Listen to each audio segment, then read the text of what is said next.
მოგესალმებით, ეს BMG სამინდის პროგნოზია, რომელსაც გარემოს ეროვნული სააგენტოს მონაცემებზე დაყრდნობით მე, ანა ელიკაშვილი წარმოგიდგენთ.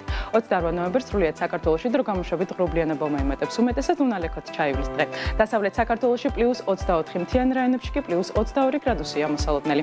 აღმოსავლეთ საქართველოში +16 მთიან რაიონებში კი +17 გრადუსი ფიქსირდება.